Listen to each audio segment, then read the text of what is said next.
Selamat pagi para netizen dimanapun kita berada, salam inspirasi bagi kita semua ya. Kacau begitu ya, kenapa begitu saya katakan kacau begitu ya.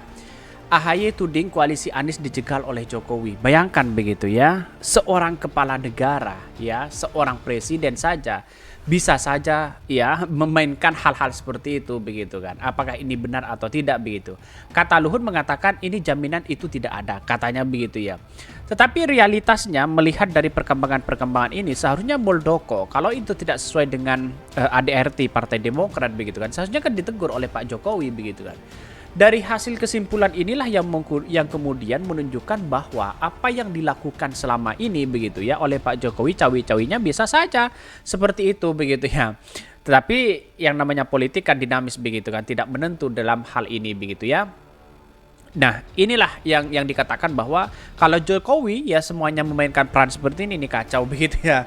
Dan bahkan saya kira sangat aneh kepala negara itu bisa memainkan seperti itu kayak untuk apa? Untuk dijegal begitu ya. Karena pada akhirnya kontestasi politik kita di 2024 itu hak sebagai prioritas dari ya dari Partai Demokrat itu sendiri begitu kan. Kenapa kok mau dijegal begitu ya? Tetapi mari kita baca terlebih dahulu ya komentar-komentar netizen seperti ini.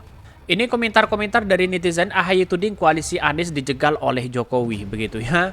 AHY itu sok tahu, coba untuk mengkoreksi diri, jangan menuduh orang lain yang belum ada buktinya begitu ya. Ayolah kalau mau berani berbicara dengan sejujurnya aja. Itu kan sudah dengan realitasnya begitu ya. Masalah Pilpres aja itu masalah Pak Jokowi cawi-cawi itu sudah diakui begitu kan. Jadi dengan hal ini di Partai Demokrat itu banyak yang kemudian bocoran-bocoran punya intelijen kira-kira seperti itu begitu. Jadi melihat realitasnya begitu kan apa yang dilakukan oleh PK Muldoko dan sebagainya begitu kan ya. Saya kira Partai Demokrat tidak tinggal diam begitu ya. Jadi saya kira bahwa proses ini akan tetap melawan begitu ya. Apakah akan bisa saja ini perlawanan terhadap Pak Jokowi begitu. Selamat hari kebalikan ya, bahkan ya plus ya, mah tuh percaya omongan Mohud ini. Omongan Luhut kok dipercaya. Ini banyak sekali pro dan kontra begitu ya.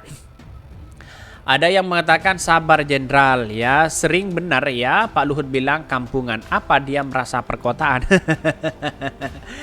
Ini jaminan apa Hud ya kalau Demokrat ya dibegal Muldoko, kota oposisinya pres hilang, piye? Ya pada akhirnya kan kita tahu sendiri bahwa dalam hal ini kan demokrasi kita begitu kan bisa saja Anies Baswedan ya berlabuh ke yang lain begitu ya.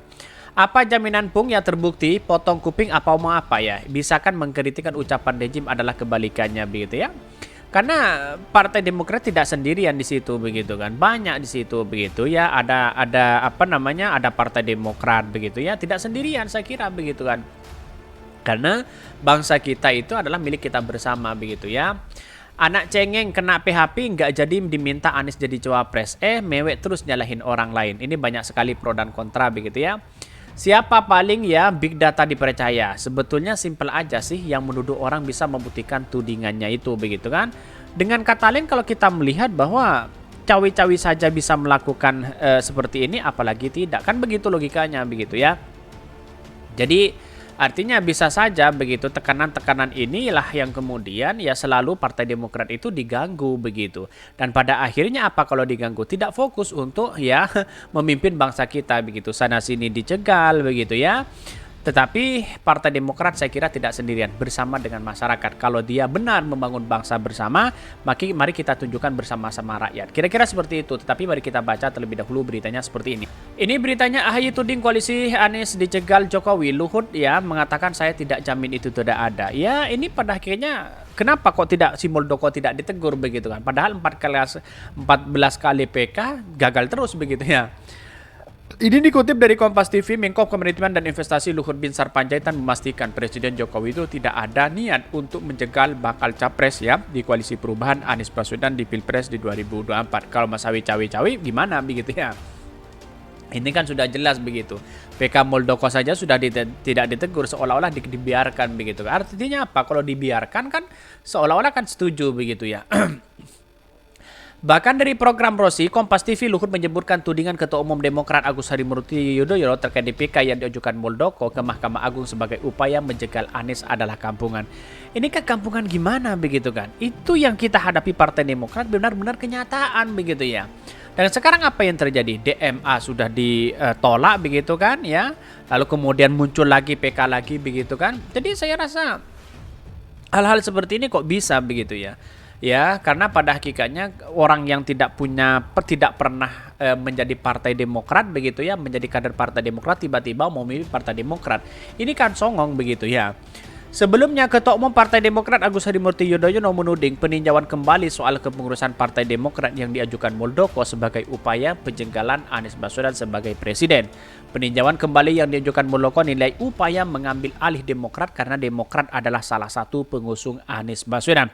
Kenapa kok ini yang diganggu terus itu adalah Partai Demokrat terus? Ada apa begitu kan? Ini kan sangat disayangkan sekali hal-hal seperti ini, cara-cara seperti ini begitu. Jadi kalau kita melihat realitas ini begitu kan, karena Partai Demokrat sudah bergabung ke koalisi perubahan, otomatis ini menjadi cikal bakal menjadi kekuatan luar biasa di situ begitu ya. Mungkin sudah tahu Anies Baswedan sudah kuat, sudah dipastikan menang, survei-surveinya menang, polling-pollingnya menang, pada akhirnya ini harus diganggu. Bisa saja seperti itu begitu. Karena politik kita kan dinamis oleh bangsa kita begitu. Pak Erlangga saja begitu ya. Nasibnya sudah ditentukan oleh jaksa begitu. Kan kira-kira seperti itu begitu. Jadi proses ini banyak sekali memang ya dalam hal ini begitu yang kemudian dituduhkan kepada koalisi perubahan begitu ya. Sedangkan Pak Prabowo ya Pak Ganjar itu tidak sibuk mencari wakilnya begitu kan, karena sudah ditentukan petugas partainya siapa mereka begitu ya. Jadi santai-santai aja begitu. Berbeda begitu. Pak Ganjar itu dia yang menentukan cawapresnya itu adalah ketua partai begitu. Sedangkan koalisi perubahan yang menentukan capres itu adalah Anies Baswedan. Apalagi Pak Prabowo di situ begitu ya. Sudah jelas kalau memang tidak ada perubahan lagi begitu. Jadi prosesnya artinya apa? Artinya kemungkinan besar yang saya katakan sejak awal bisa saja surveinya itu adalah kemenangan untuk Anies Baswedan. Lalu tiba-tiba begitu kan? Karena mungkin ada hari yang harus diganggu di situ begitu kan? Biar strateginya pecah bisa saja begitu. Karena politik kita kan yang saya katakan tadi bahwa dinamis begitu ya, tidak menentu di situ begitu. Jadi inilah yang kita ditakutkan bahwa di detik-detik akhir takut Partai Demokrat ya, lalu kemudian ya PK itu diterima begitu, maka kemudian menjadi menjadi spekulasi begitu kan. Padahal ya yang kita lihat bahwa dalam hal ini begitu kan, yang kita lihat bahwa kalau memang benar ada peran Pak Jokowi di situ, nah inilah yang menjadi kesalahan besar begitu terkait dengan PK yang diajukan itu begitu ya. Apakah ada peran Pak Jokowi? Ya, kenapa? Kalau memang tidak ada peran tidak ditegur si Muldoko, kan begitu logikanya begitu. Jadi selama ini harus hati-hati betul begitu ya. Mungkin itu yang kami sampaikan. Tonton terus channel Hodari Podcast Rakyat ini, kan ada berita-berita menarik dan viral setiap harinya. Salam para netizen, salam inspirasi bagi kita semua. Jangan lupa di subscribe channel YouTube Hodari Podcast Rakyat ini.